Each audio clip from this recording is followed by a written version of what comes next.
Hi, Hello. welcome to Themes to Be Seen. I'm Matt Klaus, I'm Tara Kostic. and on our show we analyze different forms of video media and even sometimes audio media and analyze the artistry, the aesthetics that go into them, and if there are any underlying themes or tones. Correct. This week we're continuing our brief analysis of 1984 Streets of Fire in the main segment of the show. Mm-hmm. And then for our themes to be heard, we're doing a Linkin Park video, which the end of it kind of teared me up a little bit. Watching that whole video was kind of hard, I'll be honest. It was kind of depressing. And then in our Scene again. we have our Mystery Men. we have our first oh no in the scene again. Like, it's the first time we've watched something and it hasn't held up, surprisingly. So Mystery Men from 1999. Is it really? Yeah, are we starting with Scene again right now? Do we have anything else we need to talk about? We have an alternate scene again if you don't want to do that. But I didn't watch that whole I know, thing, so... I know. Okay. What is there anything else? What else did we watch? Did we watch anything? Well, you've been really getting into something. If you want to talk about that for a minute. No, that's like a guilty pleasure. Well, that's what I mean. Everybody. Fine. Okay, because I've been watching. I'll admit I've been watching it with you. Not all of it, but yeah. So I don't love this show, but I've been watching a lot of Sex and the City. I think because, like, especially the earlier episodes, well, I don't know how many of you watching might know, but I actually lived in New York for a year, 2008 to 2009. I don't think the show was still on the air at the time. I think at this point they were making the movies, but just watching the show kind of gives me, like, a nostalgic feeling for, and it is like a guilty pleasure, like an escape. So I've been rewatching the whole series just for, like, when I'm done working for the day. It's a nice thing to, turn on this thing that I don't really have to think too hard about, and sometimes it is funny. Some of it has not held up very well over the years. But the updated, I don't know if I would call it a reboot. It's this like current reboot. Yeah. It's like a revisit where they're continuing the show, and it's called And Just Like That. Which was if you've never watched the show, And Just Like That is kind of like a catchphrase of the original show. Yeah, it's something that Carrie Bradshaw says pretty much in, like, every episode, but the updated version, like the return of the series, came out this week. And, like, I don't want to give anything away, but there was a big thing that happened involving Peloton. But if you don't catch it, if you don't watch the news, because it was kind of a big thing in the news where there was like a lawsuit, or they made a statement because Peloton knew they were going to be mentioned in the show. They just didn't know in what aspect, and it did involve the death of a major character.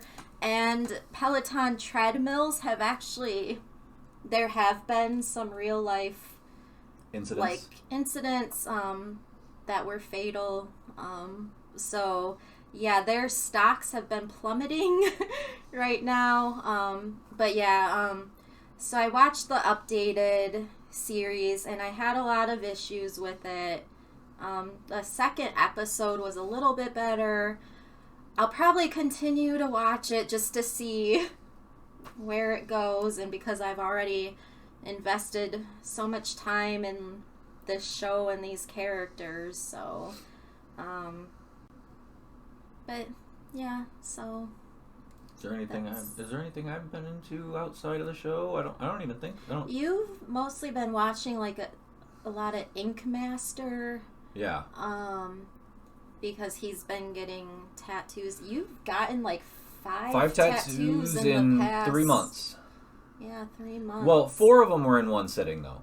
Mm-hmm. Ink Master, if you don't watch Ink Master and you're not into tattoos, it's not a big deal. But if you're just starting or you're thinking about getting a tattoo, maybe you've always thought about getting one and you've never really... And it's funny because my tattoo artist is a good friend of mine now. Like, we hang out. He's a super nice guy.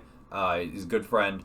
He did, like, tell me, if you don't know anything about tattoos, Ink Master does... It is educational in a way for the public to learn the things they need to know so that they can communicate with their artist correctly. Hold on. This is going to be a weird noise, and I'm going to have to edit it out, but it bothers me when the mic's not, like, facing us. Okay. I've been watching a lot of Ink Master, seeing things I like, maybe future giving inspiration for future ideas. Because this whole arm is almost covered up now. I'm going to get all the way from here to my elbow within, well, probably about springtime that arm will be done. And, all right, let's get into the show. All right. On this week's Themes to be Heard. Oh, we're starting with that? Oh, no. Scene again. Sorry, I'm tired. Yeah, I swear, like, every weekend lately has just been non-stop. Why does my hat constantly look crooked? What am I going the wrong way with it? There. No? I'm having a hard time. That's okay. All right. So for this week's scene again, we decided to revisit Mystery Men, which came out in 1999, and you used to watch this a lot. I did. I've told the story. Anything. I've told the story of my babysitter who was a big filmophile, and she would constantly buy movies or watch movies or rent movies, and she always either had an eye for really good, or she had an eye for entertainingly bad, and then it's something that she really liked that I'm only starting to understand now as an adult is schlock, like bad but still fun. Oh, of course, I know a lot about. Well, that. I mean, like the entertainingly bad. I'm not talking about like trash movies like Plan 9 or like The Room. I mean, like it's not a great movie, but you can kind of have fun with it if you don't pull it on your threads. Yeah. And I feel like that's where this movie came in. Oh, we gotta put up the pictures. Now that we're doing the segment, yeah. So Bloop. Mystery Men was directed by Kinka Usher. This guy was formerly a commercial director, like an award-winning commercial director. Let's see, I thought I had taken a note of all the commercials he did, but perhaps I didn't. This ended up being his only large... Yeah, so this was his first time transitioning to directing a feature film, and his only time. He went back to directing commercials after this because he didn't really like the process. Originally, it was supposed to be directed by... Danny DeVito. Legendary Danny DeVito. And if you know the story of Danny DeVito, one of the coolest things I've ever listened to is Mark Maron's episode of his WTF podcast with Danny DeVito, where he tells his entire life story, grew up in New Jersey, and like everything he went through as a kid to get to the place where he's at now, and his marriage, which actually is one of the coolest marriages in Hollywood history.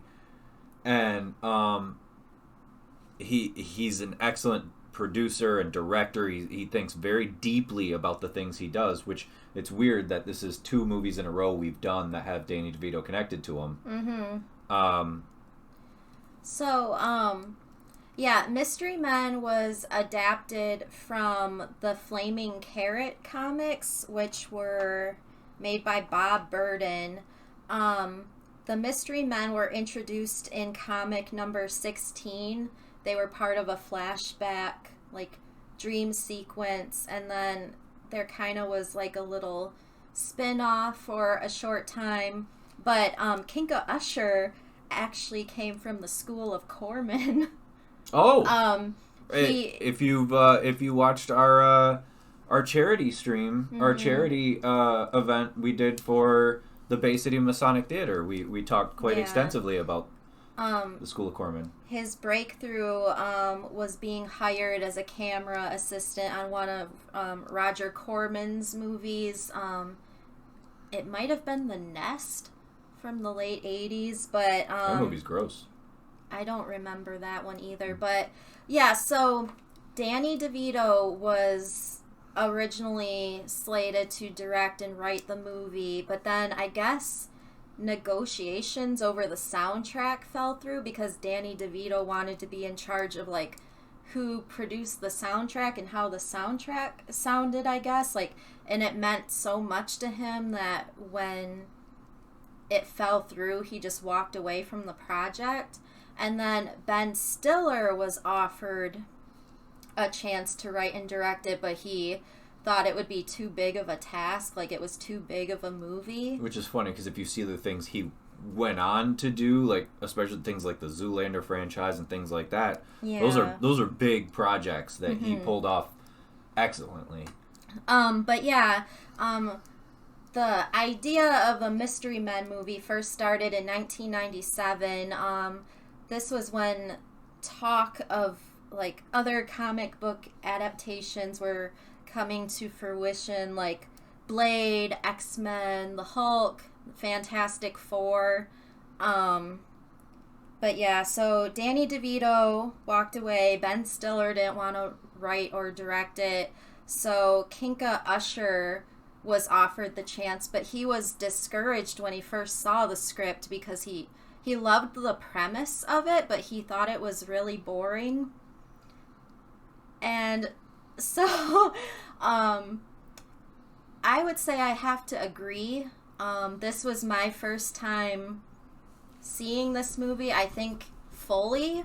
Like, when it first came out, I think I tried watching it, and I just wasn't into it, so I never finished it. And I thought, with time, maybe I'll appreciate it more now, but I'm going to be honest, I did not really care for this movie. Something about it just didn't sit right. Like, it didn't work. I can't quite place what it is. Some of the dialogue is a little, metacratic, where it seems like characters are just talking about things that could be shown to us when they could have just shown it. Yeah, the cast of this, first of all, is fantastic, which is why it's a bummer that I didn't like this more, but...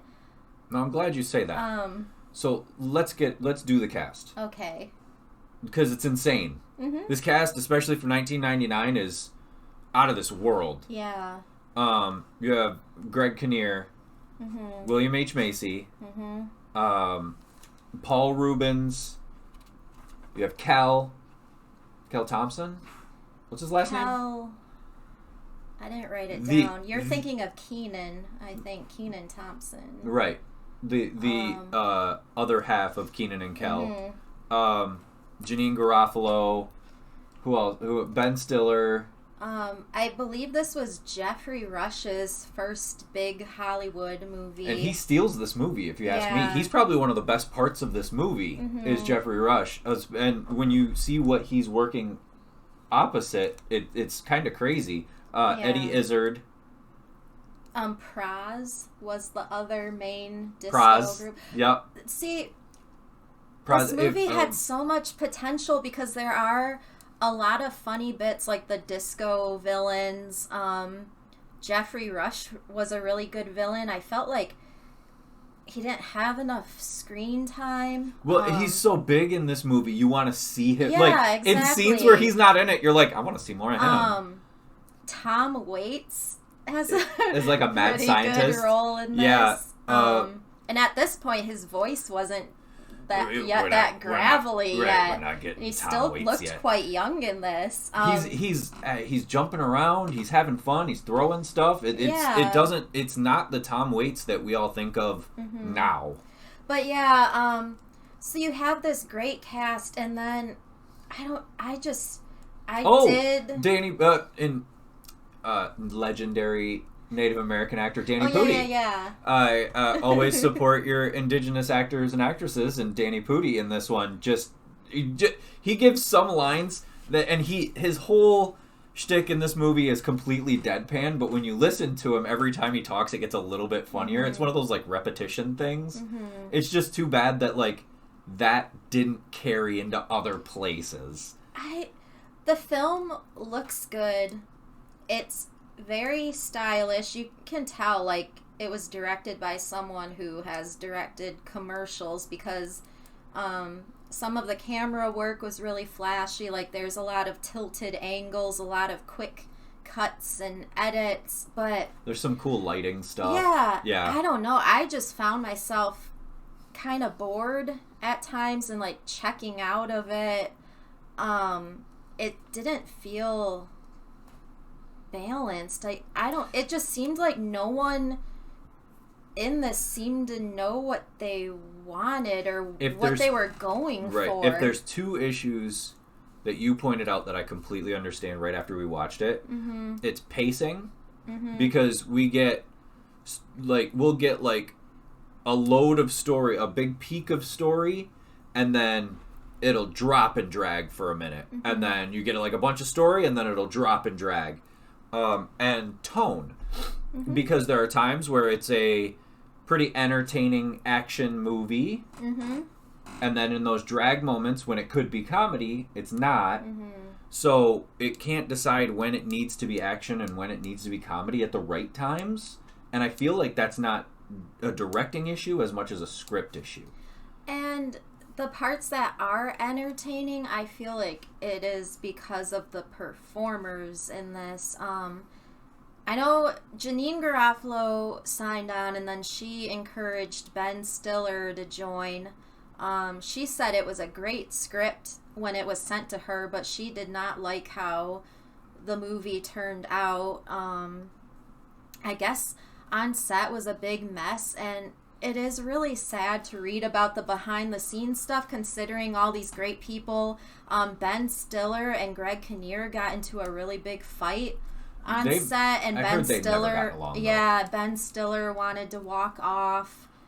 We forgot about voice acting legend Hank Azaria. Oh yeah. If you've ever watched The Simpsons and you wonder what character Hank Azaria is, the answer is yes. Hank Azaria probably does 20 voices on The Simpsons and other animated shows. But yeah, so Ben Stiller and Janine Garofalo were given a lot of freedom to kind of make things up. What word am I thinking of? Improvise. So yeah, like a lot of the more humorous parts of the movie, I feel like are because of the performers. Like even Paul Rubens said the way he felt he was acting is not what it turned out to be when he saw the actual movie. It's like what was happening on the set? Yeah, was there an editing issue? I don't know. Is it an attitude? Because if you think about this character, Paul Rubens plays a superhero called the Spleen, and his superpower is that he can control the volume, velocity, and density of his own flatulence. Now, when you hear something like that, you like a Paul Rubens fan would get excited because that sounds custom suited to his kind of comedy, this zany, goofy kind of comedy that fits him perfectly. And sometimes it doesn't. Sometimes it almost comes off mean-spirited. Yeah, I don't know. I guess so like Janine Garofalo came out after the film was released and said like it was a nightmare to make. They were working really long hours and had no like real direction or vision of what it was gonna be, and the script was being reworked all the time by everybody, and all the comedic people couldn't find a balance of what they thought would make it funny. Well, especially because for comedic actors you have Janine Garofalo and Ben Stiller and Paul Rubens. One of the things that they have to be able to do is see these words on a page and have time to kind of consume them so that they can figure out how that they make that moment funny. Like that, you can't. Like, yes, there are plenty of actors who take improvisational moments or improvised situations and kind of can just spit out something and then just keep doing it until it's funny. But these particular ones are all actors and actresses who take situations and really work that you could, especially somebody like a Ben Stiller or a Janine Garofalo, and they work it in their mind and they mold it first before it comes out because they want it to be right. And so when you're reworking a script like that, they'll be looking at the script for 2 days, and then probably the day before they get a whole nother thing, and they're like, well, now I have to figure this out on the fly, and it just doesn't work like that. It's a bummer because now, knowing more about the history, I do wonder what this could have been had Danny DeVito directed it. For instance, he directed Matilda, and I love Matilda. I love that movie. It's so whimsical, and if this movie just had a bit more of those qualities mixed with the zany qualities. I mean, I do understand, like, it's probably a darker comic as well, but even like, that, it looks like a darker comedy. It never leans into that. Yeah. So you could have, if it would have gone more either one way, more for a younger audience, not quite as young as Matilda, but you know, like preteens, or leaned into the darker elements, the more adult elements of the movie, because there are some points where there are characters just dying gruesome deaths, and then there's other points where you're like, oh, that's kind of cute. And if they'd have kind of found more or leaned into one side or the other more, it may have been a better movie. Like you're saying, especially if Danny DeVito, well, you can look at it either or. If Danny DeVito would have directed it, we probably would have got a lighter movie. We probably would have got, but the comedy would have been a little more coherent, because that's one of the things about Matilda that this is missing, are those moments that nothing necessarily funny is happening, but you smile because it makes you feel good. This movie doesn't have those moments of emotion without, like, forcing it. Yeah, there is, I think, okay, so the first time I saw Greg Kinnear in this, because he's Captain Amazing, I immediately thought of Homelander from The Boys. Oh! And I'm wondering if there was some kind of inspiration there, but that's what I immediately thought of. And there is one particular scene I didn't think they would go there, and they did. And I'm like, if they had done that, maybe a little bit more, like, put more, like, more of a risk to some of the characters, because then there was a later scene with a specific character, and I thought, oh, maybe it will go there, maybe the power won't work for him, and something okay, will just say happen. what you're referring to, because I know exactly what you're referring to. So the first instance is Captain Amazing in the chair. Yes. Where they're trying to figure out how to turn the the geothermic diffraculator. Like, one of the funniest parts of the movie is Tom Waits playing this mad scientist, just saying all this pseudo-scientific gobbledygook. None of it really makes any sense, but it's funny because he's a mad scientist saying fake stuff. And so there's this big machine, and Greg Kinnear's sitting in this chair. Well, they're trying to turn it off, and some communicative wires get crossed, which, here's another point where that could have been a really funny scene, and it doesn't work for some reason. If it would have been, because there's a couple other, like, Abbott and Costello communication moments that do work. But if that would have had that a little more, it would have been funny. And he ends up getting melted. Like, straight up melted. And then later on, there's a point where Kel's character, Invisible Boy, who can only be invisible when you're not looking at, when nobody's looking at him, turns invisible and then walks in front of this laser that detects motion. Now, if it would have gone there I feel like that was a good place to put stakes for his power to have to happen. Now, if it would have made it one like a tense moment, oh no, is his power going to work in time? Mm-hmm. That would have made more sense than us just watching him believe his power is going to work into it. You know what I mean? Lead us to believe that he died, like show his clothes ashed up like the guy was, and then show him naked. You know, there was another way to do that it would have worked better. Yeah. So yeah, the shooting for this began in October of 1998, and they didn't finish until April of 1999. So by that point, the cast was already feeling like this shoot has been way too long, and this came out from Universal, and Universal delayed the film's release by 1 week because the Blair Witch Project came out, and they wanted to avoid competing with the Blair Witch Project. Stay tuned. This was a box office bomb. Well, the budget was $68 million, and the total box office was $33.5 million. That's a real deal kick straight to the crotch. I feel like the biggest thing about this was probably the Smash Mouth song, and I never liked that song, so that was probably one reason I really didn't care Smash to Mouth see this movie back then. And before that, Smash Mouth had one hit that was not movie related, was Walking on the Sun. That song's not bad. That song's not bad. Yeah. But then you get into All Star for this, which, you know, it became like this pop culture phenomenon. Mm-hmm.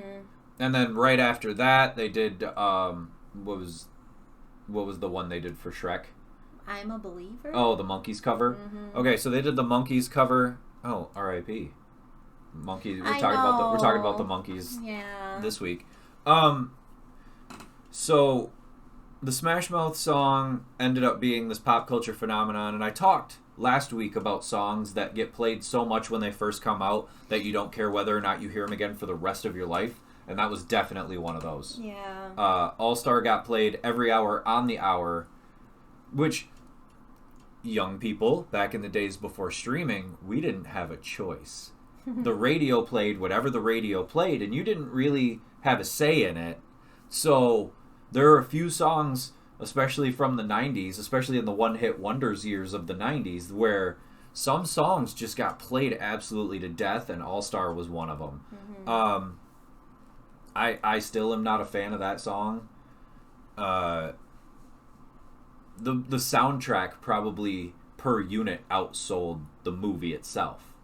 Yeah, and I don't really remember the score, but they did use like they used Planet Claire by the B-52s. They used some other cool songs, but yeah, because and I was thinking that because there was a point where I looked at you and I was like, this soundtrack's actually, other than that song, is kind of right up your alley. Mm-hmm. But yeah, this was kind of a bummer. Like I think I was just expecting more from it, and this was the first time during a scene again where I was disappointed. Yeah, some of it was entertaining, but for the most part I was pretty bored. Now I have no idea what the original comics that this was based on are like.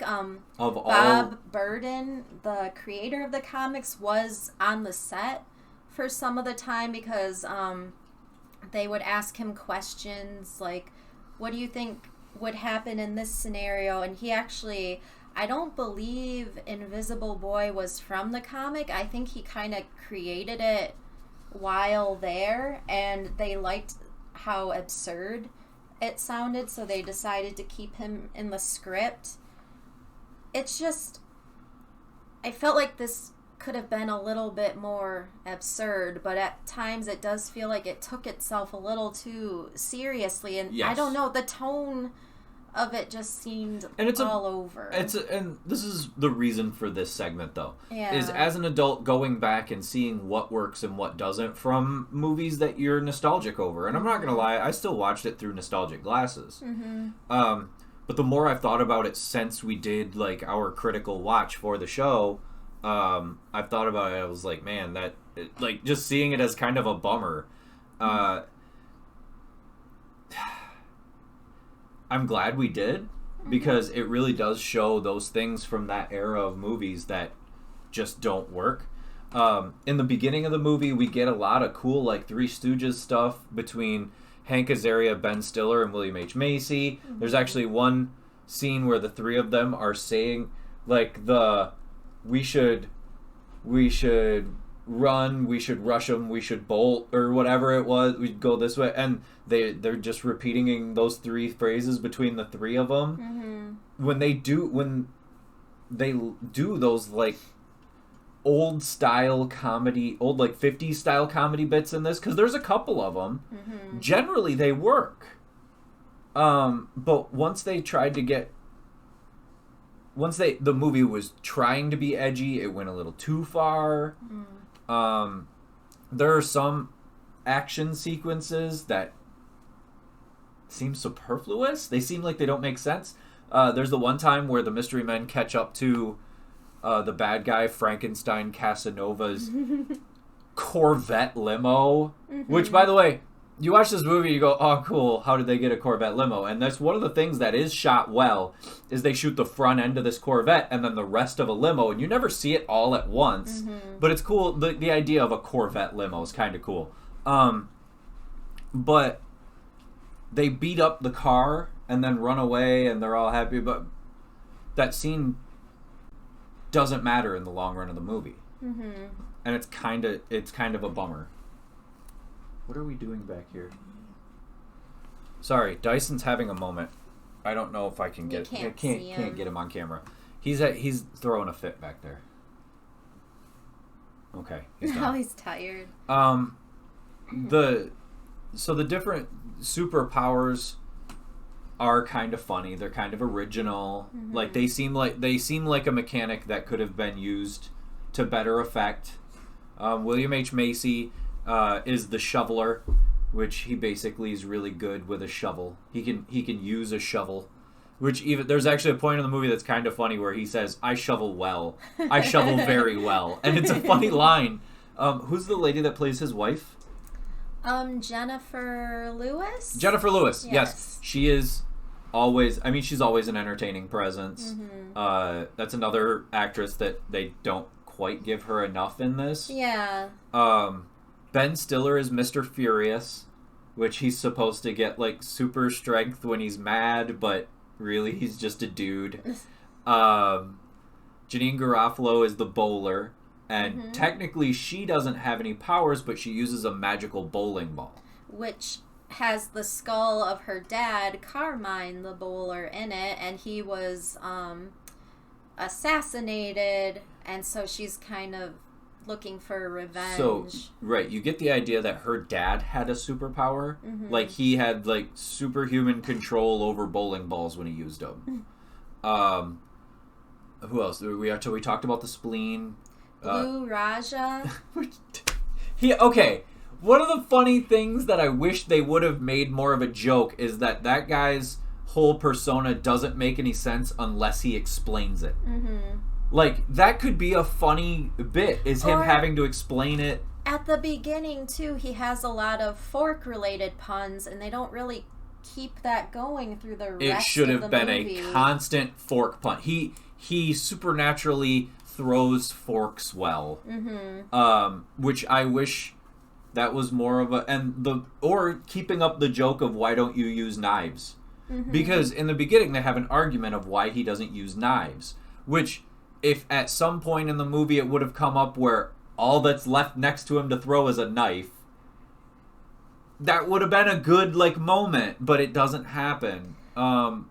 There were some, kind of touching scenes, like, when he's at home and he's not speaking with the accent, and then his mom finds out who he is, and so she gives him more silverware. See, there are a lot of, like, setups in this that I feel like this could have worked better as, like, a series, but at this point, you didn't really get a lot of series like you do storytelling like you do today. So yeah, it's almost like they couldn't figure out how the script should go, or like I what almost should be in it. guarantee you that moment with him and his mom, because this is what it makes me think of. That moment with him and his mom when she gives him like the silverware from his grandmother. Mm-hmm. That I guarantee you was part of Danny DeVito's script that stuck through. Because that is something that DeVito would put in a movie. That's one of those feel-good moments that he writes that give you those nostalgic feelings for a movie. Mm-hmm. Tom Waits plays a mad scientist named Heller who makes ridiculous non-lethal weapons. So there's one that it's a gun that shoots superheated bubbles that make your clothes too tight. Mm-hmm. There's one that makes people argue. There's the tornado gun. There's a tornado in a can. Yeah. So it's like a grenade, but when you throw it, a tornado comes out. Mm-hmm. What else? But there's just a lot of fun stuff. He has a couple good moments. Mm-hmm. And then when we get to the end of the movie and Jeffrey Rush's villain character is kind of playing this Cyrus from the Warriors, bringing all the gangs together. There's a lot of little cameos. Mm-hmm. So you have the frat boy gang, who one of the people in the frat boy gang is just director Michael Bay. He's the main frat boy. Yep. We already talked about how the leader of the Disco Boys is Eddie Izzard and Praz from the Fugees. You have the Not So Goody Mob, which is just the Goody Mob. It's just CeeLo Green, Big Gip, like they're just it. Okay, and here's so you're gonna have the Goody Mob in your movie, right? And then you're going to make one of the bits at the end this big electromagnet. And you're telling me that you aren't making it look like grills are popping out of the Goody Mob's mouth. You got Big Gip there with a grill in his mouth you can see from half the screen away. I think they just show like some of their necklaces and stuff, but that's come on, about you got Big Gip, whose big hit record in our time was called Grills, and his grill doesn't come out of his mouth. Also, there's a couple funny cameos. Dyson. There's a couple funny cameos in the barbecue scene. You get a super young Dane Cook. Mm-hmm. Who else is in that? Because I feel like there's a couple. We didn't really take the time to eke out every one of them, but yeah, Big Gip. Because that was a scene where up to that point it was like zany, but not too zany, and then that scene was like really zany. It and went I was way like, over the top. I was like, oh, like. The tone has really shifted Yes. for this scene. Like, I don't know. Things just kept taking me out of it. But I know what you're talking about. There was a woman in that scene, and I can't think of who she was. But Was it the comedian that played the PMS Avenger? Yes, I can't remember who she was. That's a good bit. The bit with the PMS Avenger where she only has superpowers 4 days a month. So she can only work 4 days a month. Do you got a problem with that? Like, that's a good bit. There's some moments, and I feel like a lot of that is let's get comedians, let them make up their own superhero, and that a superhero that makes no sense. And then that'll be our bits for the scene. Because Dane Cook as the waffler, just hitting himself in the face with a waffle iron, that's just Dane Cook. That's just Dane Cook comedy. Just waving his arms and being loud. And this is before the 2000s when his career skyrocketed. Because this is about 4 years before he was huge. 5, 99. I don't think he had his Comedy Central special until 2004, 2005. Yeah, and I guess Ving Rhames and Vince Vaughn were both considered for roles in this, but yeah, just Ving Rhames and Vince Vaughn would have been a good leader of the Disco Boys duo. That was another thing I think I said too. I was like, wow, it felt like it took forever for Janeane Garofalo to show up in this movie. It's about a half hour, 40 minutes before Janeane Garofalo, and then she shows up, and she's the only one with any real kind of power, which she's the only one with any... So there's a lot of moments where the writers kind of wrote themselves into a corner. Oh, how do we get out of this? Well, the bowler has actual powers. Mm-hmm. There's a couple moments where you're like, all right, the movie stops dead for a second. Oh, there's Janine Garofalo. Mm-hmm. And it's sad because I really wanted to love this movie. The end is fun. The end scene after it's all over when they walk out and nobody ever really calls them the Mystery Men. Yeah, that was a good little bit. I guess there was a different ending, but test audiences hated it, so they wrote that more cheerful, so what's the difference? Upbeat ending. What's the difference if test audiences hated it if audiences after it came out didn't really like it either? Yeah. And that's one of the problems, and with the Weinstein era of making movies, that's one of the problems with them is that films got made, they got sent to test audiences, and then test audiences ruined them. Mm-hmm. If this movie would have ended on a down note, people might have actually liked it more. Yeah. I don't know. So that's our first not so great scene again. Yep. All right. So now... This is a depressing episode! It really is. So, this week's just depressing. Sorry, everybody. We're going to talk about one of the most legendary people ever who passed away way too young. Welcome to the show! Oh, we gotta do the pictures. So, please don't make me. For this week's Themes to be Heard, we decided to talk about Linkin Park's 2004 music video for Breaking the Habit. This was from their second album, Meteora. It was the fifth and final single from the album, and the fifth consecutive single from Meteora to reach #1 on the Billboard Modern Rock Tracks chart. That album was amazing. It was huge, and it was... Yeah.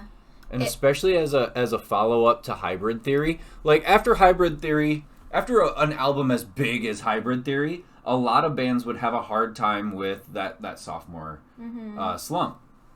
Linkin Park was a powerhouse, and they were brothers. They all got along. They loved each other, and they all had very different talents. So, I love this album. I love this era of Linkin Park. I'm sorry if I interrupted you. Yes, you did. I'm sorry.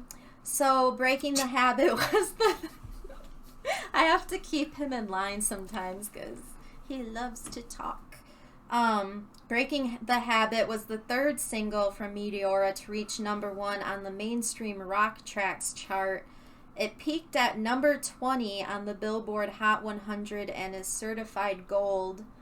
But yeah, it's just crazy to go back and look now because I think Linkin Park really broke big when I was like early on in high school. So I still remember the first time I saw the One Step Closer music video. Oh, man. And this is going to sound kind of weird, but I grew up loving the comic Calvin and Hobbes.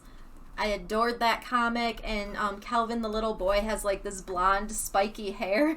So I kind of thought of that when I first saw Chester Bennington in that music video. I don't know why, but for Hybrid Theory he had red. like... I don't think so. I think it was like bleached blonde, but I don't know why. I've never forgotten that, but I remember when they broke big, and then it just seemed like they were huge for the longest time. Like they had more albums come out, and they were still like the biggest band. I even saw them live. I saw them live. Linkin Park put together this Project Revolution like rock tour. So one year I went, and they had like My Chemical Romance, Placebo, I think Taking Back Sunday. I've seen Taking Back Sunday like 4 times live, but it was Mike that made Red Hair. Yeah, but yeah, Linkin Park were like the big...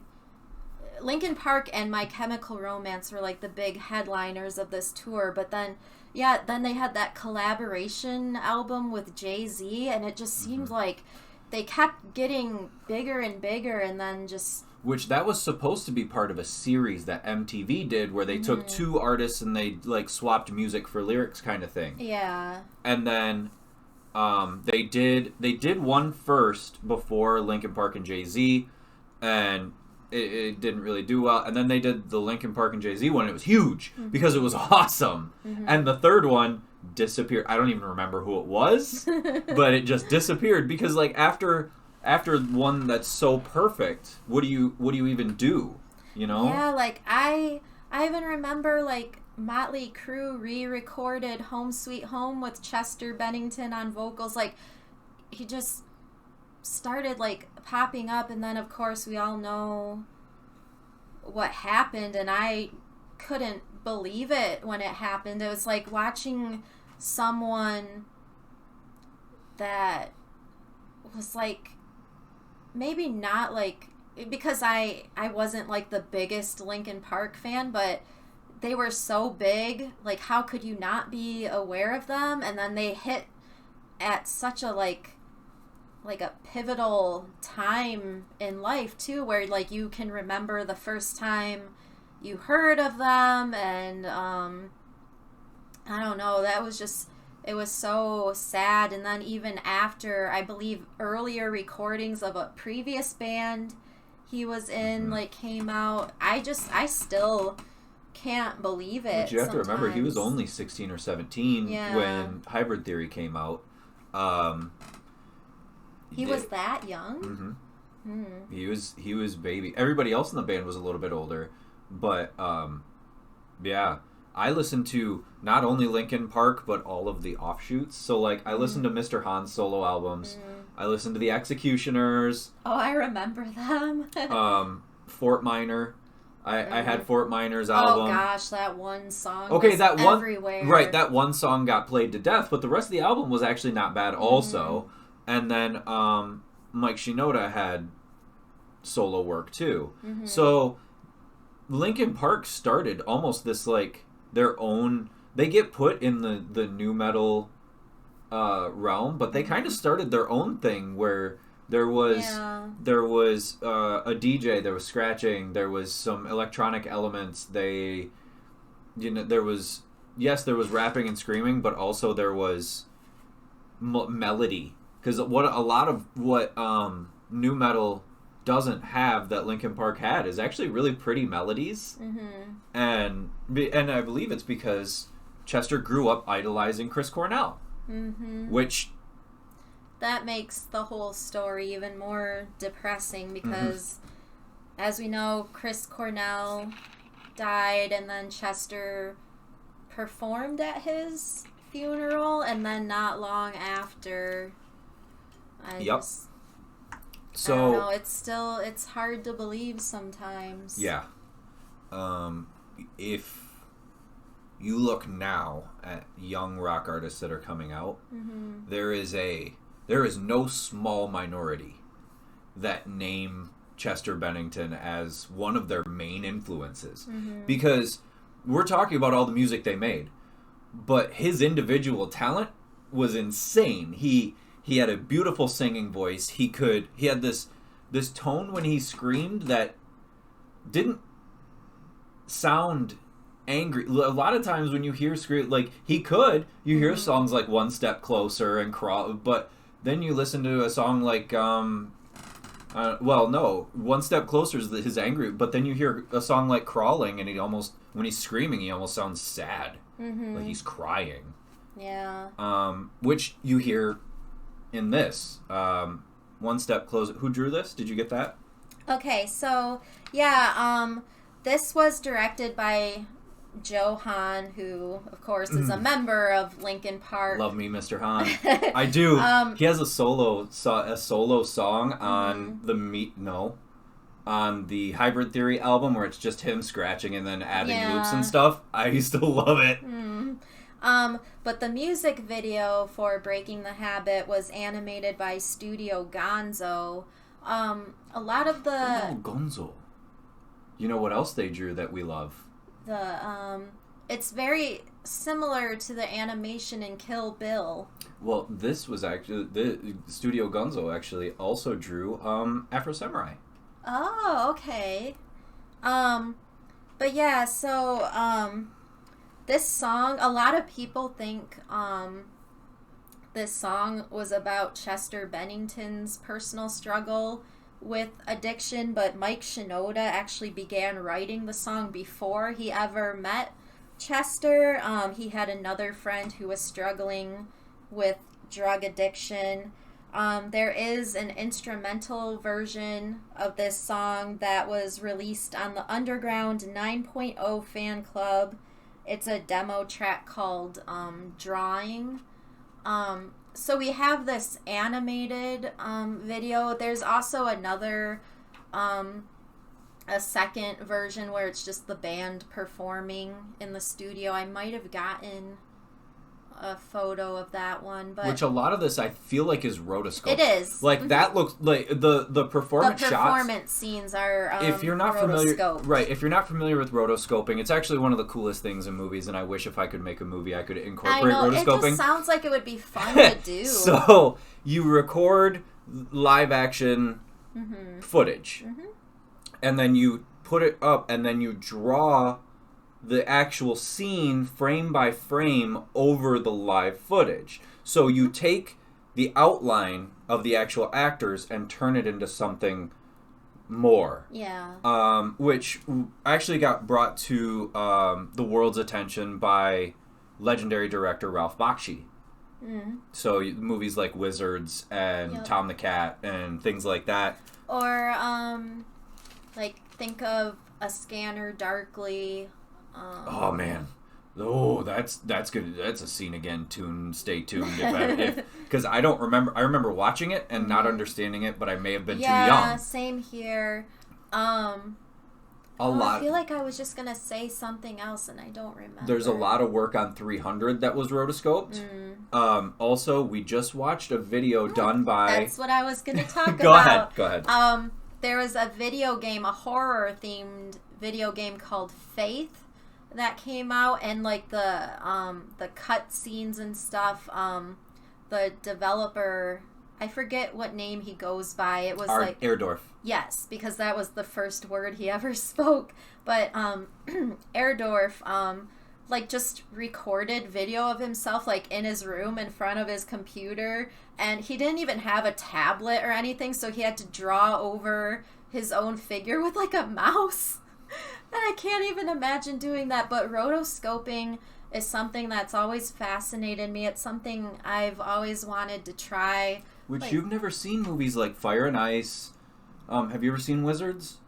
No. So Fire and Ice and Wizards and Tom the Cat. I've seen like heavy metal. American Pop. You'd love American Pop. Which, now that we brought that up, we have to reference. Shout out to Cecil Trachtenberg at Good Bad Flicks. Or Good, yeah. So if you like our channel, if you like movie channels, Good Bad Flicks, he's super influential in the movie YouTube world. He's been on all of the In Search of movie. Darkness. He's been on In Search of Darkness, and he's going to be on In Search of Tomorrow. So shout out to Cecil, because he actually helped us. Remember when we first started the show, I had just took a shot in the dark and messaged him on Facebook, and he actually messaged me back with like really good advice. Yeah. I didn't know he had a Twitch channel. We should look for We gotta him. find Cecil. He plays a lot of like scary games on Twitch. Yeah, he likes indie. Yeah. Anyway, so we get a lot of different flashes of stories. We see. It starts, so we see like Chester's body on the ground because he has leapt from the top of this building, but basically, and then it's like the we rest see his of the spirit video leave him, and enter this building and see all these different stories that are happening inside of the building. And it's like things start getting reversed. Like you have the girl who wrote "I am nothing" on a piece of paper, and then it kind of just like erases. Well, itself. It shows her. She starts to kill herself. She slits her wrist. Yeah. And what we see, it says "I am nothing," and then we see her wipe the blood on it. And then we see the guy open the door and the lady throw tomatoes at him. We see the end of every story first. Mm-hmm. What's the third? There's a third one too. Shoot, I blanked on it. But that we see the ends of these stories, and then as the spirit as we know it leaves the building, we see those stories in reverse. Yeah, but then at the same time too, you're getting like these quick flashes of like Chester singing or the band performing. It's really like intricately done, like all the animation and like the quick flashes and stuff like that. Like there's a lot that goes on in this music video, but it was, knowing the circumstances of like real life events and stuff like that, this was like a hard music video to go back and watch. I still have kind of a hard time, like, even that's why I'm having a hard time talking about them. it. Like, because another I think like this music video is great, but I think my favorite Linkin Park music video is Faint. Like, just the way they shot that, because it's a live performance video, but it's all shot from like their backs, like looking onto the audience. But it's kind of like Anton Yelchin for me. I still have a very hard time watching movies with him, and it's like the same with Chester Bennington. It's kind of like, and then he'll pop up like, and with Chester and Anton both, we'll just be doing something, and then somebody like that'll pop up, and we're like, oh, because what was just 2 years ago or so, we started watching this really cool Jim Jarmusch film called Only Lovers Left Alive. And we're having a lot of fun with it. It's a definitely Jarmusch film. And Anton Yelchin just pops up. We didn't know he was in the movie. Oh, hey, Mark. Hi, Mark. So, Marky Thanks Mark. for stopping by. Yep, here from the Marky Mark and Matty Ice podcast. Yep, which you'll be on tomorrow night, right? The last time you came in and we were plugging your show, and then we realized you guys weren't even on that night.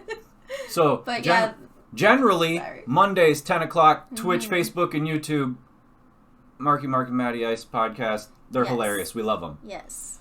So, we see the spirit come back out of the building. Oh, the award show tomorrow! Show. Oh, yeah. Yeah, okay. Are you guys gonna dress up? That would be fun. That would be fun if everyone could dress up and, like... I know. Is that like a Discord thing you have to do? Or like... I wish. I'd show up to your house in a Canadian tuxedo. I watch a lot of, like, 80s...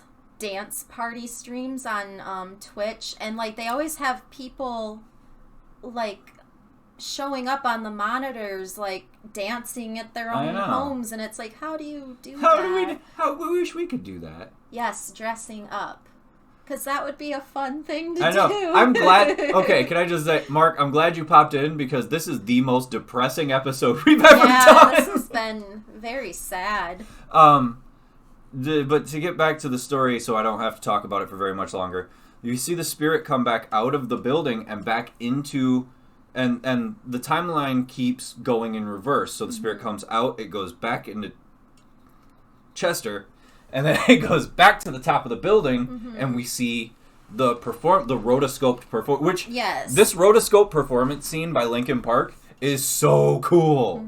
Because we see all the things of them that make them recognizable. I forget the guitar player's name, but he was always wearing the big headphones. Yeah. And I think it's because he had to hear himself playing over the rest of the music, so he'd rather just straight input himself to his guitar. He'd rather have straight out to his ears. And then Mr. Mike Shinoda is playing a keyboard. This is a point where, yes, we all know that Chester was having a really hard time with alcoholism. But he was also making some of his best music. So we get the really cool rotoscope performance scene, and we see how all of the storylines that were shown play out in reverse. If you can watch it, we suggest, because this is one that's kind of been... This is the point of this segment is videos that have been forgotten, that have been lost to time, that are still just so amazing. So Linkin Park's breaking the habit. Yep. Which actually, I might put 2 Linkin Park songs in here just so I can put that Mr. Han song in here. Oh, yeah. That would be cool. Yeah.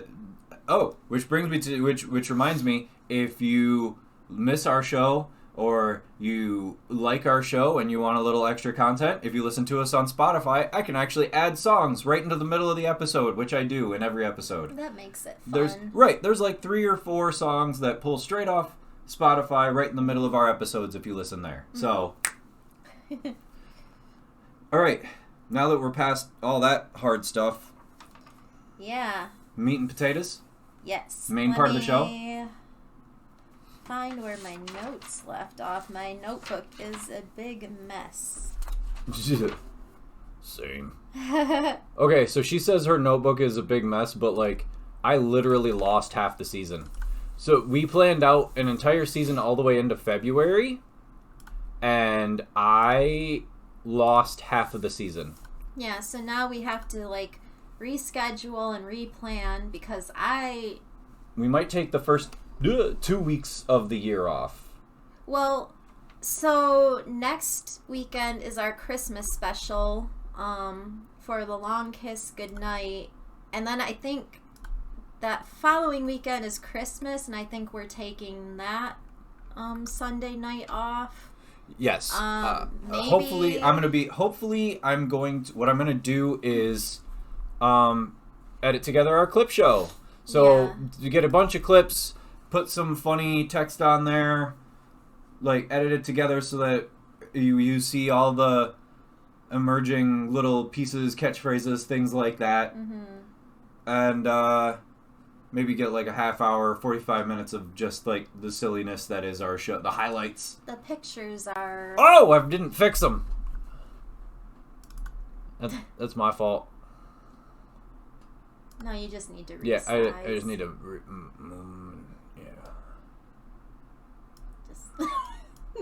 Just cover my face.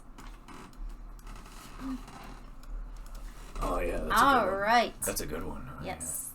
Now back to 1984 Streets of Fire. And we left off last week with Raven and Tom Cody meeting for the first time. Willem Dafoe coming out of the flames in his little leather overalls. Oh, I can get guns. I'm not worried about guns, Mr. Cody. In the second half of this movie, we get a lot of classic Willem Dafoe lip quivering. He does a lot of like... it happens a couple times, and every time I was like, yeah, I like Dafoe. Oh.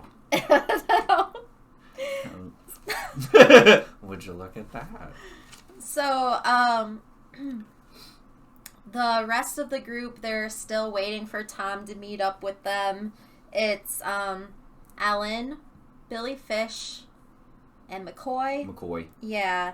And at this point, Ellen finds out that Tom rescued her because Billy paid him to. Not because he loves her. Yeah. She really wanted it to be because he's saving her. He's her knight in shining armor. And it's not the case. And Billy had no idea that Ellen and Tom had a romantic past, so he's just now finding out because McCoy is just saying everything about how heated their past was. And there's a line where he's like, oh, what do you mean by that? And she was like, oh yeah, heard it was pretty hot and heavy. And you see him go, oh, like just a total punch to the gut the way he takes this line. So Tom shows up and they have to bury the car. This is a phrase that comes up a few times, like they have to bury a vehicle after they've run from like a scene so that they can't be found or the vehicle can't be traced to them. So Ellen talks to Tom privately, and her fashion in this movie is just...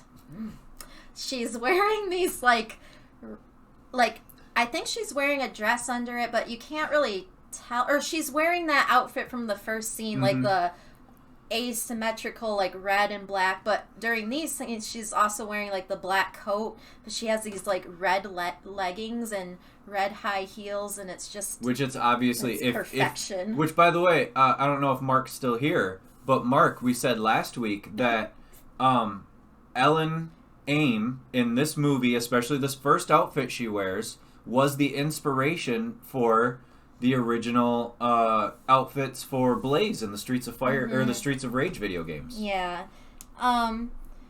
So then, so they bury the car. They just like leave it in a garage somewhere, and they're walking through town. And this is where we get the sorcerer montage. Like we get a clip of Ellen performing the song Sorcerer on stage, and this is the part of the movie that looks the most 80s.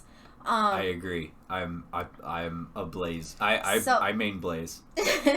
oh yeah, she's here. Oh, I mean he's here. Oh my gosh. I'm thinking about the fashion, and I'm very excited. But this scene, she's performing Sorcerer, and she's wearing this like black laced outfit. It's very nice. It's very Stevie Nicks. One. Yes. So the song was written for by Stevie Nicks. She actually wrote the song, I believe, before she joined Fleetwood Mac, like when she was still like with Buckingham Nicks. It just never made it onto an album. So it was re-recorded for Streets of Fire, and then, speaking of fashion, I love the Christmas sweater. Thank you. You should see what I have planned for next week. Next week I'm just wearing the one you bought me last year. Oh, I have this. She bought me, last year she bought, I don't know, which by the way, I proved to her. Okay, so we were getting the show ready. We were doing our post from last week, and she didn't believe that we did a Christmas special last year. Oh. And then I found I'm so wrong. I found it on was it on our YouTube page? No, I was editing uploading stuff to the Facebook page after last week, and it came up as a memory. It was like a year ago today, you did your Christmas haul. Like, how do so much can happen and change in such a short amount of time. I do not remember doing a Christmas special last year, but there was the proof, so I was wrong. So I'm going to be wearing, if you watched our Christmas special last year, I'm just going to be wearing the same Christmas sweater, but that's because it's the one she bought me, and I likes it. Where were we? Oh, the Sorcerer video. So she likes the fashion of this. I like the way this is shot, because this is ingenuitive direction. Ingenuitive? Is that a word? Yes. Okay. Anyway, they wanted this part to look like the people, because when it zooms out of this, it shows like a nightclub or another bar, but it's like a more swanky one. They wanted it to look like you were watching a music video on an old TV at this bar, and then when it zooms out, you're just in that bar. So they wanted it to have that like staticky look of an 80s TV with a little bit of like what are they called? How it wasn't like great definition, but they couldn't figure out how to make it look like you were watching TV. So what they did was they played the performance shot on a TV and just framed the camera flat on it. So they were actually videoing the video on a TV. But not even that. Like, so she's like on the stage with like these neon lights. It's like that, but then it's the same stage all movie. Yeah, even the people, because they're walking through town and they're passing like all these people, even the people in this scene are dressed more like contemporary at the time, like 80s fashion, like bright neon colors. Right, we're led to believe through costume changes in the background that they've left the Battery, because in the Battery everybody's dirty, everybody's very, like, they look like bikers, or and then we're led to believe that they've left the Battery by changing what the people look like. So now they're not quite back to the Richmond, but they've left the Battery. And we know that as an audience because the people the setting looks slightly different, but we can tell we're still in the same city. last week we had discussed Walter Hill's movie The Warriors. Like, the Warriors have to go through the different bureaus to get back home, and Streets of Fire is like the same thing. There are these like different districts, like the towns are referred to as districts, so they're passing through these like different districts to get back home. But yeah, so the song Sorcerer was written by Stevie Nicks. It was performed by Marilyn Martin for the soundtrack, but Stevie Nicks wouldn't release her version of it until 2001, when she released her Trouble in Shangri-La album, and this song was an instant favorite of mine from that soundtrack. It actually has Sheryl Crow on backing vocals too, but it's a really good song. And then I saw this movie for the first time, and I was like, my mind was blown. I was like, wait, this song is actually that old? Like, and like Tom Petty has music on this soundtrack. Like, I just can't gush enough about this movie. Which, speaking of gushing, to move on, speaking of gushing, when we pull out of the music video, the camera, it literally is in reverse, and the camera turns, and the first person we see is E.G. Daily playing Baby Doll. Baby Doll, and she comes up, and they think she's really annoying, and they're trying to tell her to get lost. Well, she notices them, and she runs up to them because she wants to help. And then Ellen, I will say they don't make Ellen the nicest character. They don't make her a damsel in distress. And so even Ellen is like, if you were really a fan of mine, like, you would take off. But then Baby Doll warns them, like, you guys need to get off the street because the cops are patrolling, because half of the battery had been burnt down, so now they're looking for, you know, the people that did this. And so she kind of just tags along, and Tom like stops a bus. Like, there's literally a scene where he walks up to a bus and he puts his hand up against the bus to make it stop. Well, yeah, he walks in front of it and they start slowing down, and he put like he's waiting for it to stop, and right before it gets to him, he puts his hand out, and that's where they press the brakes. Which, man, credit to that stuntman, for Michael Pare having faith in that stuntman, because but the bus is being driven by the Sorrells. Oh, I love the Sorrells characters. The Sorrells are like, they remind you of like the old like Motown 50s doo-wops. Yes. Oh yeah.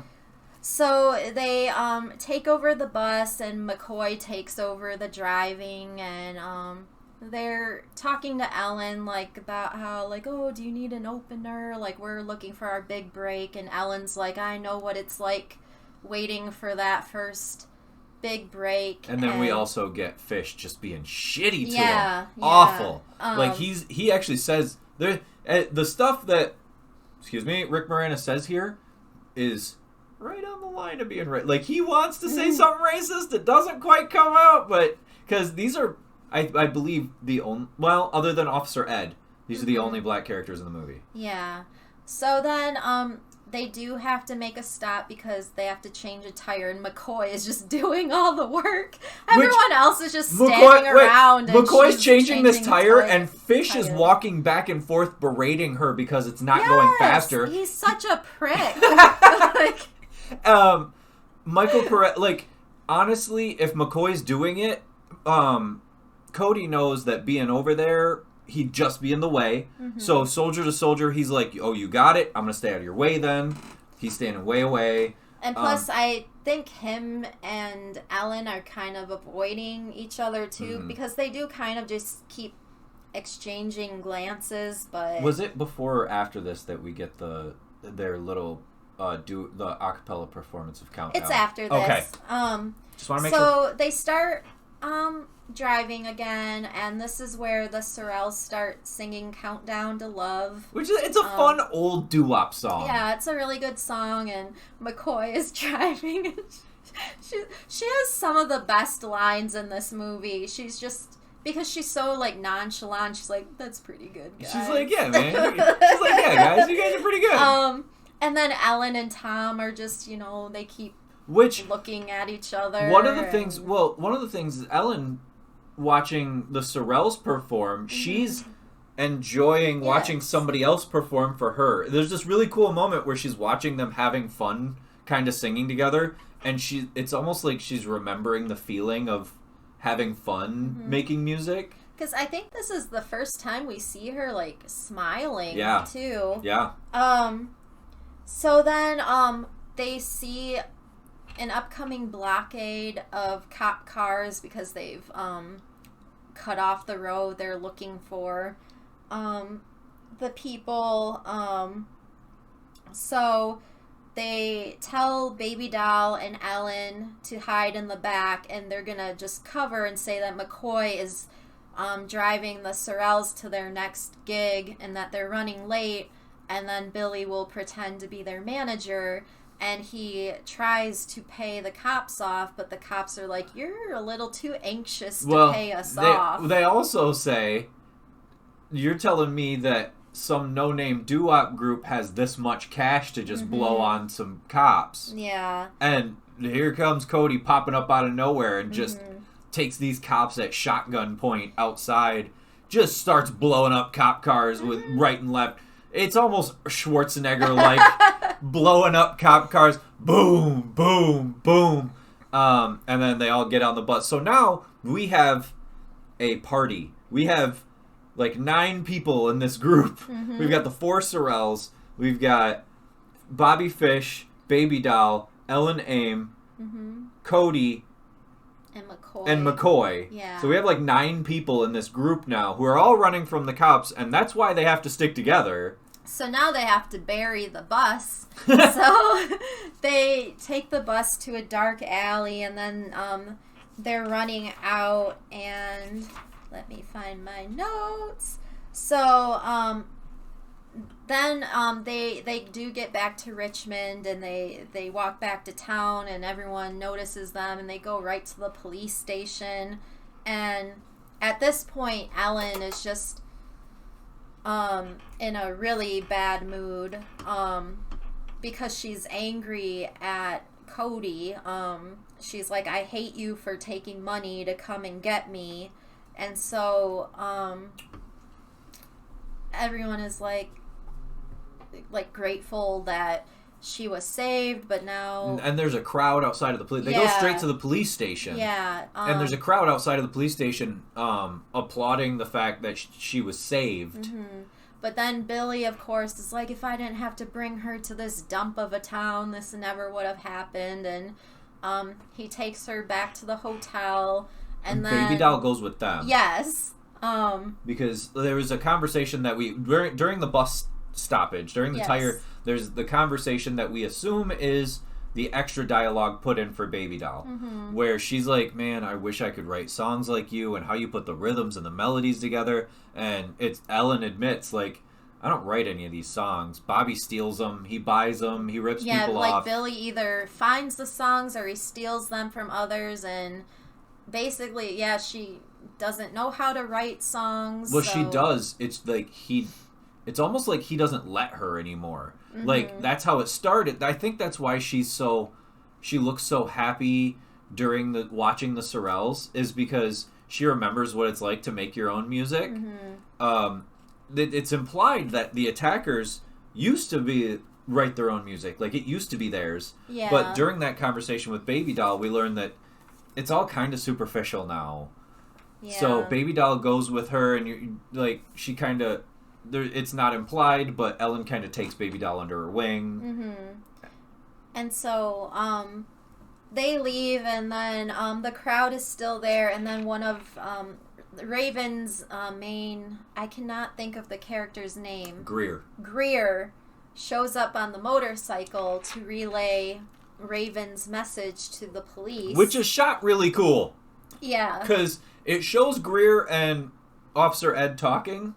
But it's got, like, this fade out to Raven. Like, you don't hear them, but it fades. So it's like... it does, like, you don't see the entire conversation, but then Greer says one sentence, and then it immediately cuts to like a close-up shot of Raven and what we assume that he's telling Greer the message he wants him to send. So it's like how you would usually see a character read a letter in a movie. Yeah.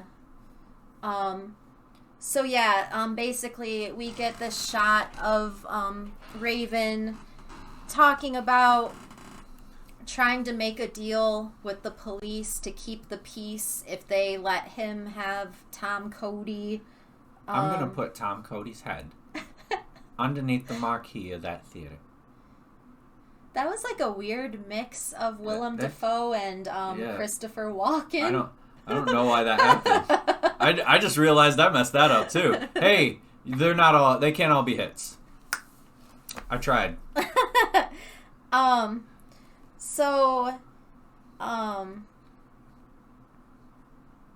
Wow, Greer where was Greer I? rides away.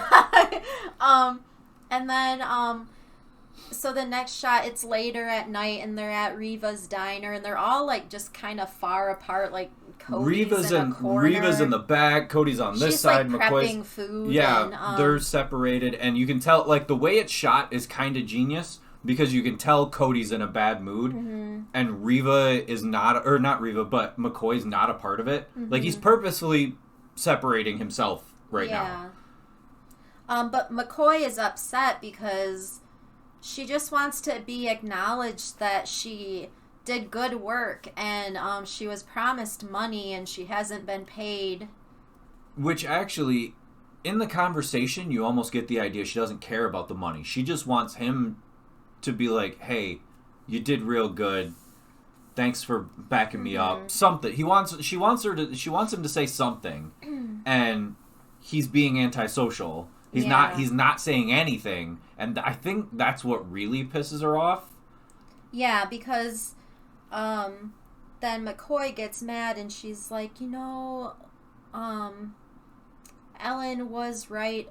Like, you are a jerk. And so she leaves, and then Reva... Which actually, it's funny because the way she tries to start conversation is, hey, do you want to go to that bar and pick a fight with that bartender guy? Like, I think that's later. Is it? Yeah, I believe so. Was that later? No, because that's how she invites it. That's where... Yes, it is later. Oh, okay. Because, so she leaves angry, and then Reva is upset, and she's watching McCoy out the window, and it's just downpouring. And then Ed comes in to talk to Cody, and he's trying to persuade him to leave town. Which he actually does try to leave town. Yeah, but, so Ed basically tells him that they're expecting Raven, and that if Tom is gone, they'll just, arrest Raven. But then he's like, if you're still in town tomorrow morning, I'm gonna arrest you too, because they don't want to like disrupt the peace, and they know there's probably gonna be like a big brawl if they're both there, because that's what Raven wants. So Tom leaves, and he goes to the hotel where Ellen and Billy are, to get paid, because at this point he mostly just wants the money that he owes McCoy. So, like, Billy gives him the money, and then he basically is like, I'm just taking the $1,000 I owe McCoy, and he throws the rest at him. Well, because Fish is almost like making him feel like crap about taking the money. See, you you don't really care about anybody anyways. Here's your money. Yeah. I'll call it. He almost kind of degrades him as like, oh, if I need you for anything else, or if I got a couple extra dollars and I need you for anything else, I'll call you again. And they're in the hotel room, and they're like packing, like they're getting ready to leave.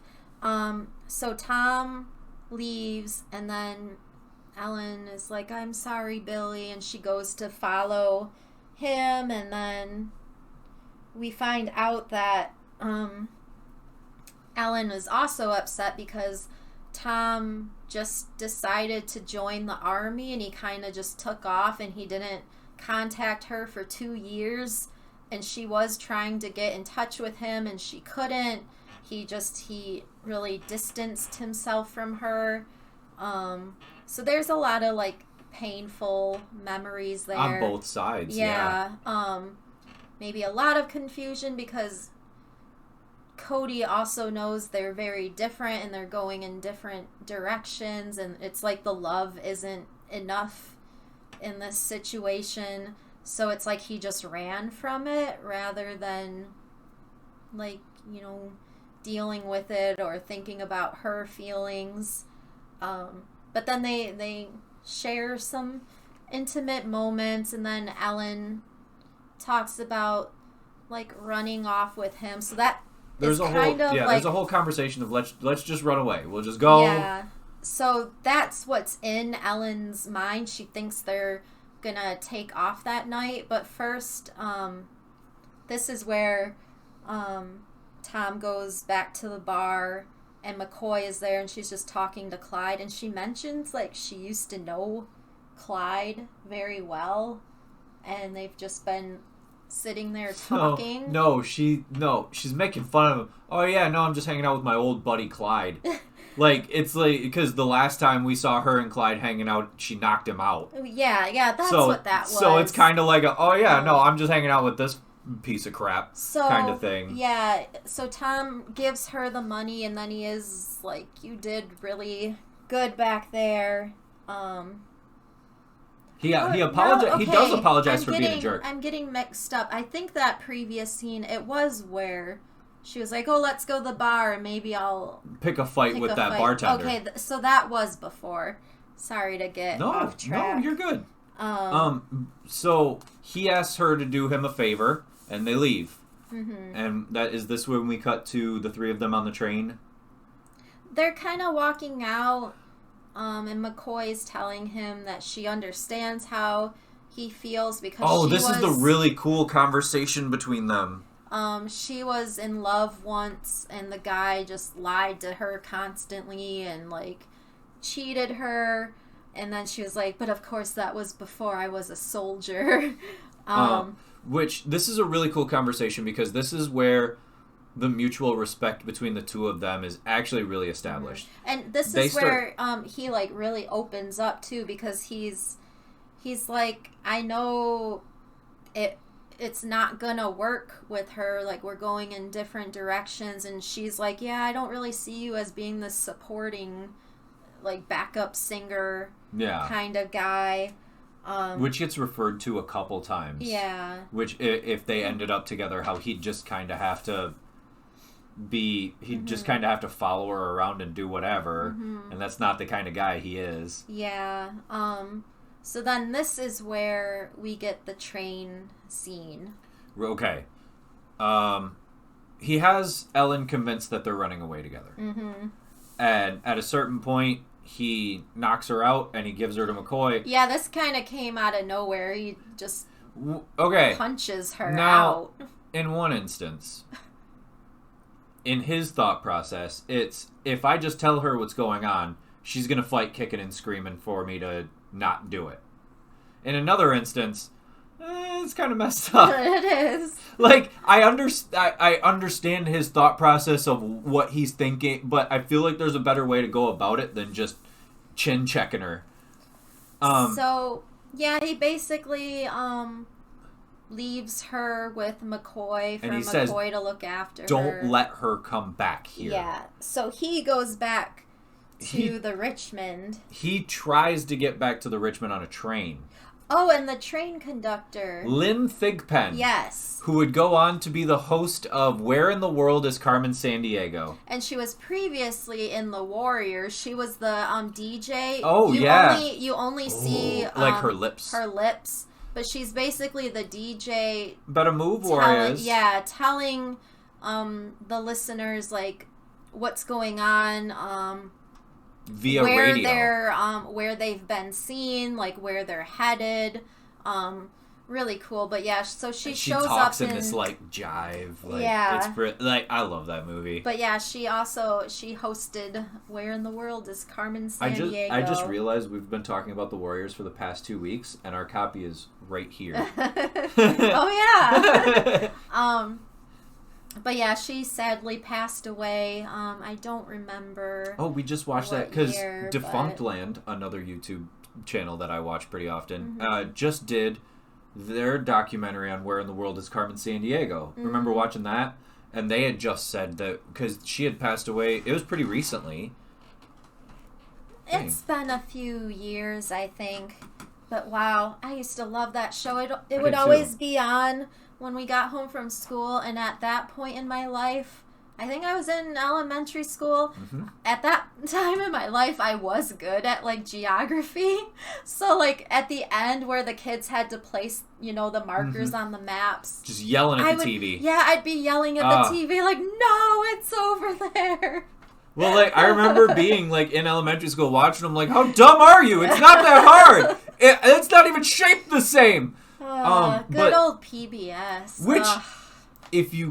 PBS is one of the coolest things ever, especially for people of our age, because if you grew up poor, you still got decent television to watch.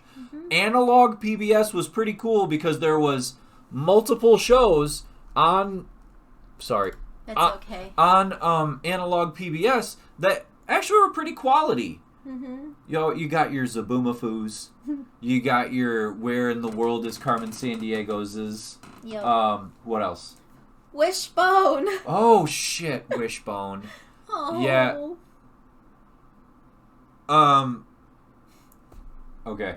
Now that the PBS tangent is over. Thank you, Lynn Thigpen, Yeah. for being such an awesome host of that show. R.I.P. Yeah. So, the police are preparing for the arrival of the bombers, which is Raven's gang. It's Officer Cooley, Officer Ed, and Clyde.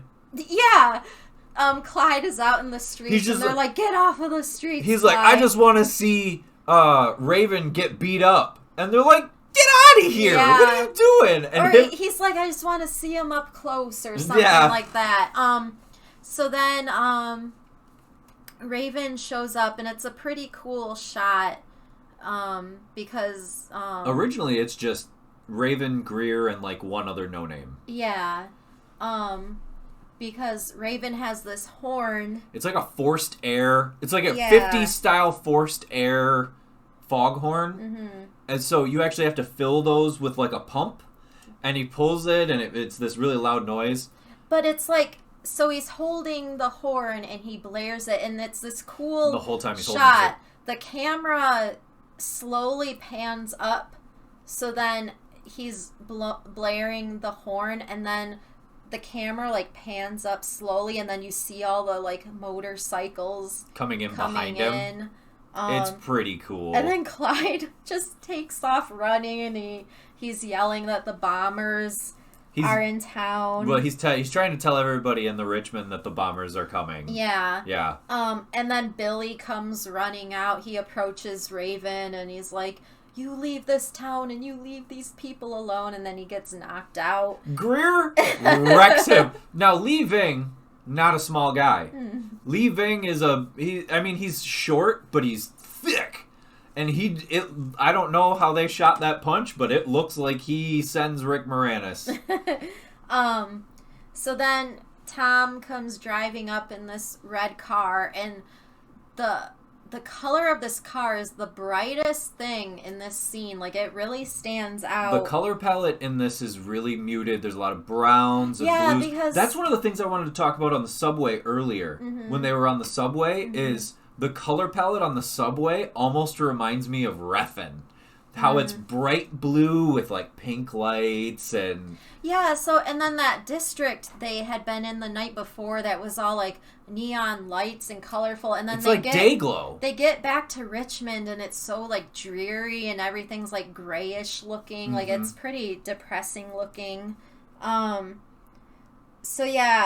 Tom and Raven prepare to fight, and they have like these tack hammers. Yes. Now, one of the things that I wanted to point out that I don't even think you realized is that the main thing we know about the battery is that it's used for what?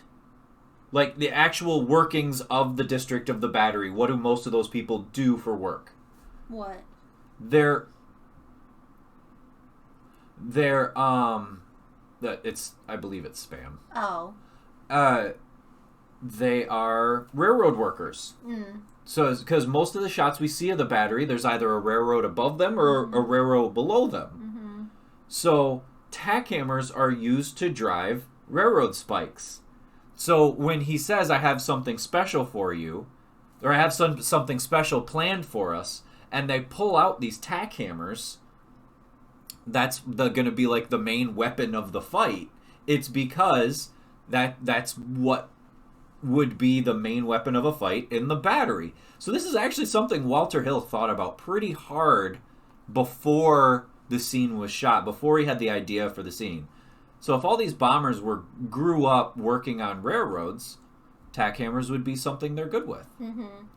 I just realized you forgot to do a line of dialogue, like when he he blares the horn and everyone comes, and then he's like, I told your friend I could get a lot of guns. Oh yeah, and it's classic Defoe too. I told your friend I could get a lot of guns.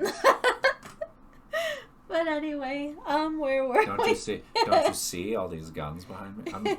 And then like the town of Richmond, suddenly like all the people come out and they all have like weapons of their own because they're like ready to fight the bombers. And then we get this kind of, I'm always surprised like how kind of long the fight scene is, but and actually well choreographed. Yeah. Surprisingly, for a jukebox musical, yeah, this fight scene is pretty well choreographed, because one of the things they do the incorrect way to do this is to show the action and then cut to the person moving. Mm-hmm. Instead, what they do is they show the beginning of an action and then they cut to the end of it. Mm-hmm. So instead of throwing the punch and then seeing somebody go, they show somebody pulling the tack hammer up and then breaking something with it. So it actually looks like there's stakes to what's happening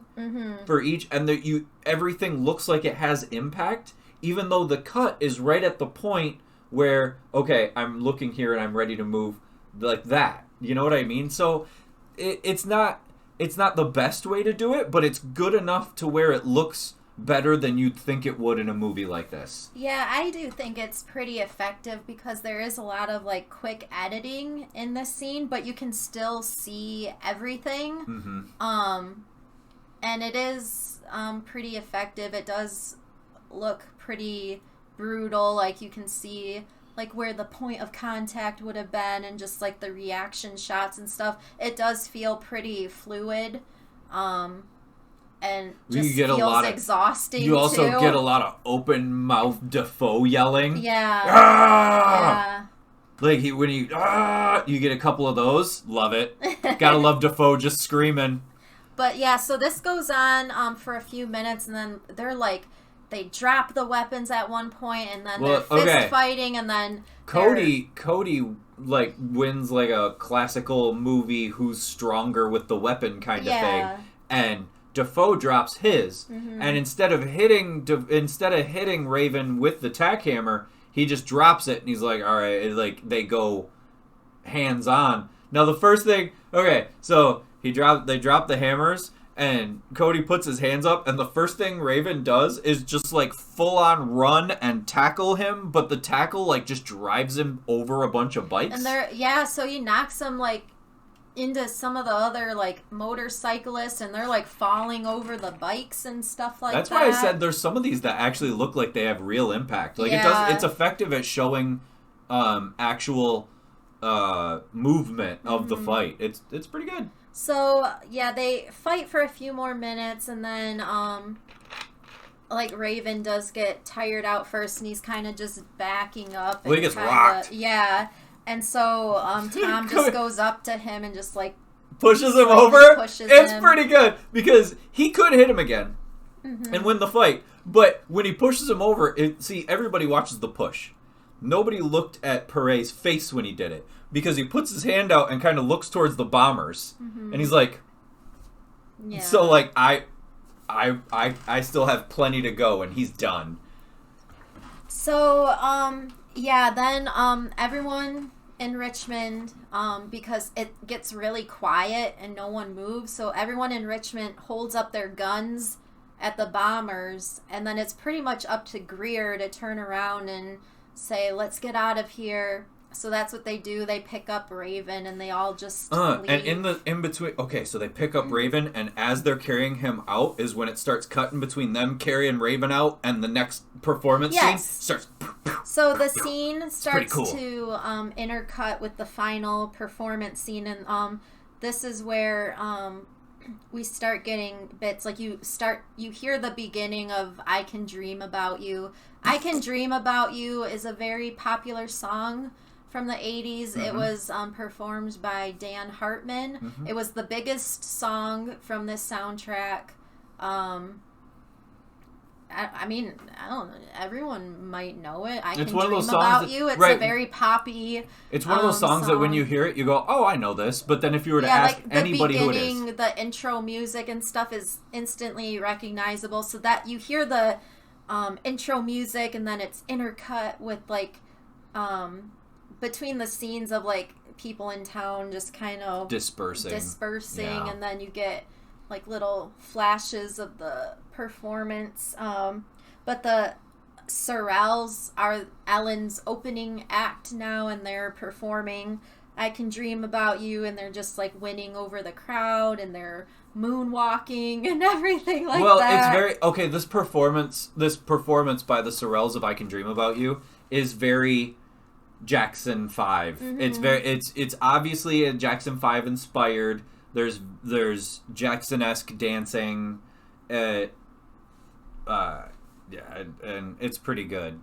And so like everyone from speaking of Jacksons, leader of the Sorrells, is played by a man named Stoney Jackson, who is one of the recognizable dancers in Michael Jackson's "Beat It" video.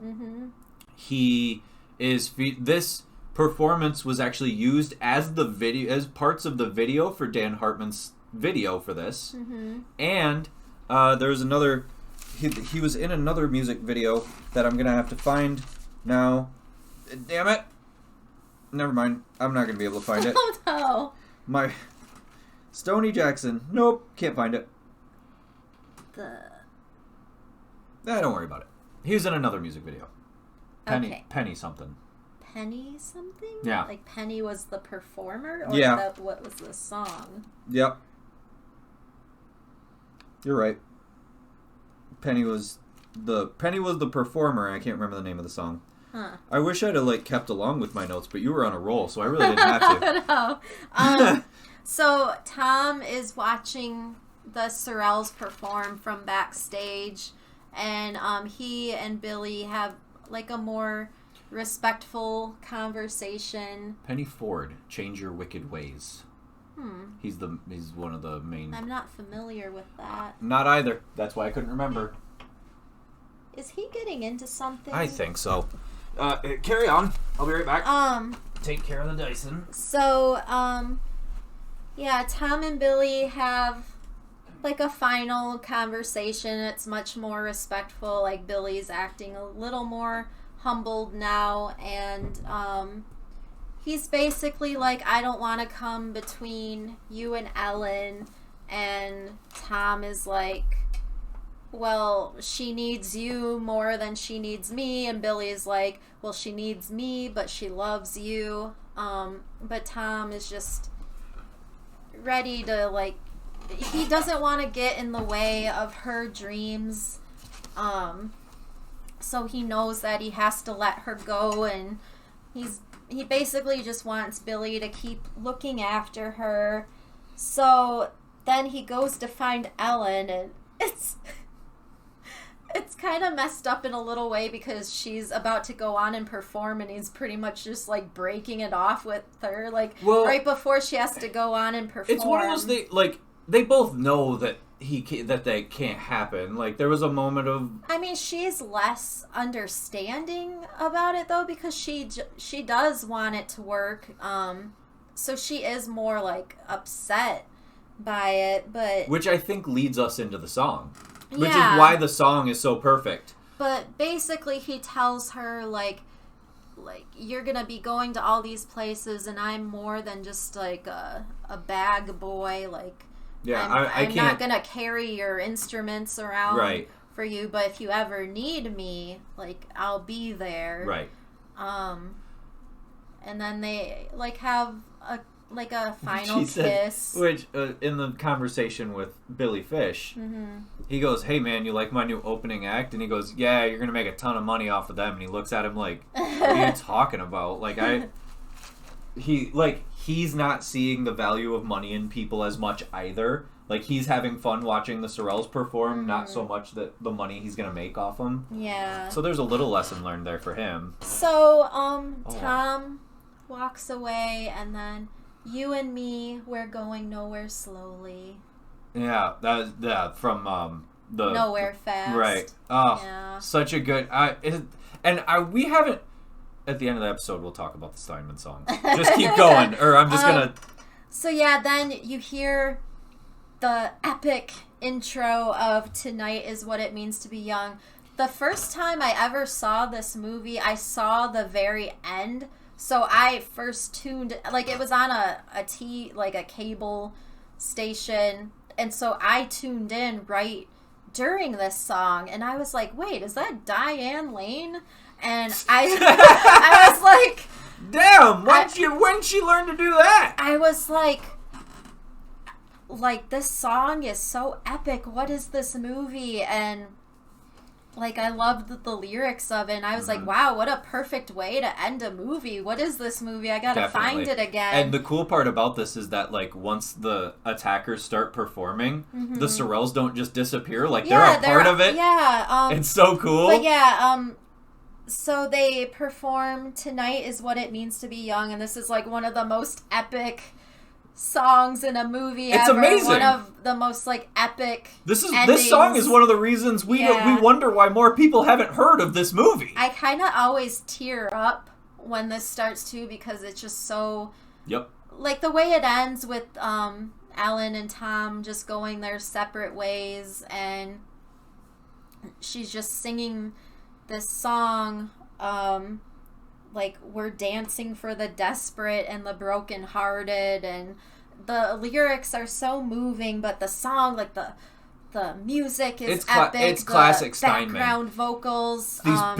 These big guitars and these big drum, like, lines, and it's very Steinman is what you would call, like, rock and roll orchestral. Like, he takes what you would think of as rock music and makes it this big, like, orchestral sound. We'll give examples in a minute of some of the songs that he's produced, but yeah, so, like, Tom doesn't completely leave. He's kind of just standing in the doorway, and he's just like, this is, like, the first time we see, like, true emotion on his face. Like, he's starting to, like, tear up. Like, he's basically watching Jim Steinman wrote songs that felt as if they were sung by or for Valkyries. That is true, Amy. That is an apt description. Like, larger than life, like, just soaring, sweeping. But lyrically painted pictures. Yeah. So, like, when you oh god, we gotta keep going. We'll get into Steinman when we're done. It's funny too because like, he I think we talked about this last time. Streets of Fire was the name of a Bruce Springsteen song, and they had originally wanted to re-record that song and use it in the end, but Bruce Springsteen didn't allow them to, so then Jim Steinman wrote Nowhere Fast and Tonight Is What It Means to Be Young in, like, 2 days for the movie. Which, like... but how? The lyrics, because Ellen, she's Ellen Aim, and there's also these lyrics like, no one's gonna stop us if our aim is true. So the way he, like, incorporated...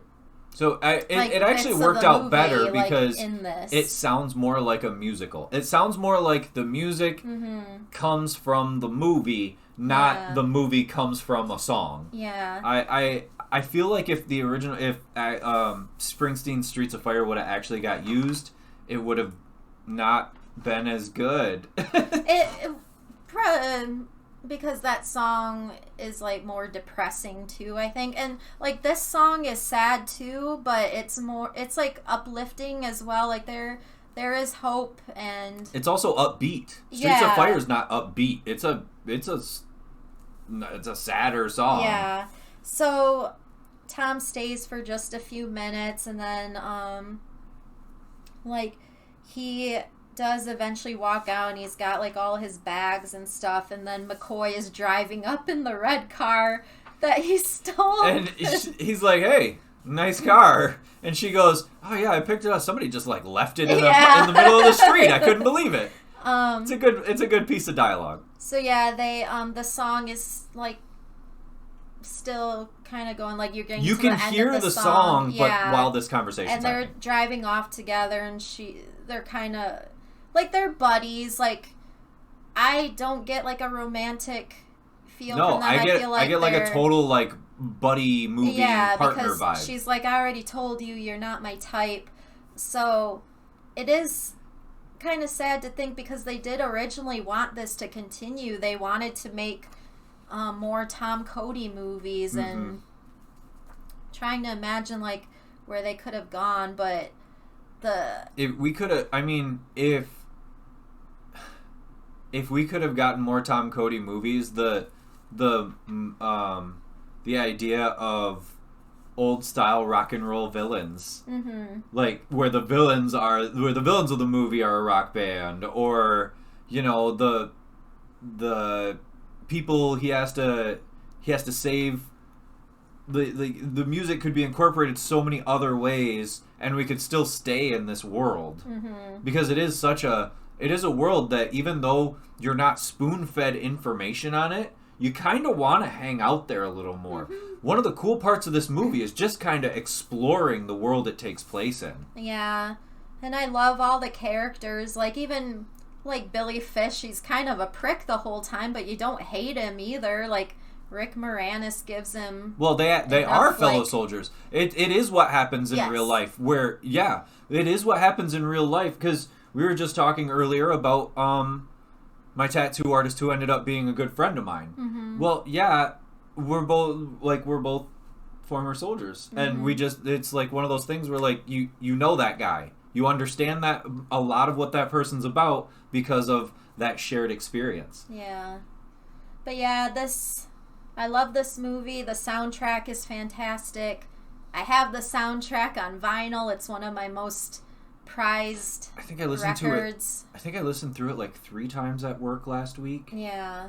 And I wanted there to be more. It's a good like variety too, because I think there's only like 10 or 11 songs on the soundtrack, and it is like a good variety. So like you've got the 2 epic Steinman songs, which we mentioned we would bring up other songs he is known for, but so Meatloaf, of course, like the Bat Out of Hell albums.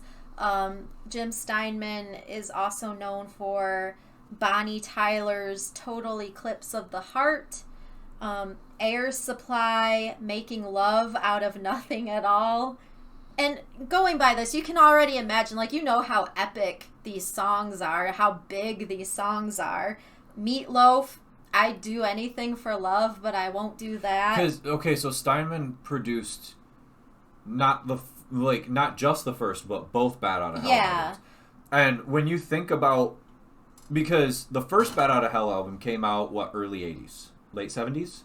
Late 70s. And then that second one didn't come out until the 90s. Yeah. So 20 years, and then Meatloaf kind of trailed a little bit in the 80s. So once they got back together, that's when you got this big resurgence of Meatloaf's career, because his voice fits Steinman's style so perfectly. Celine Dion, It's All Coming Back to Me Now.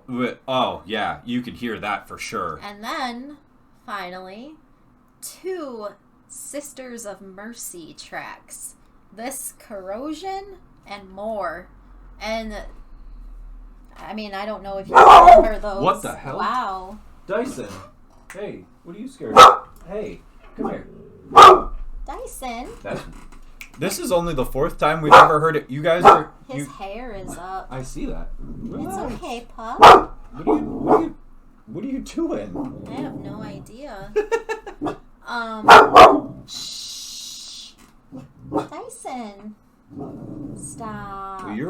in on, this is weird. Hey. Tyson. No. So yeah, these like big songs with like the big backing tracks and stuff like that. But what were you looking up? I was just looking at other songs. I was listening to you and looking up other songs he'd made to see. There's a lot of German stuff on here.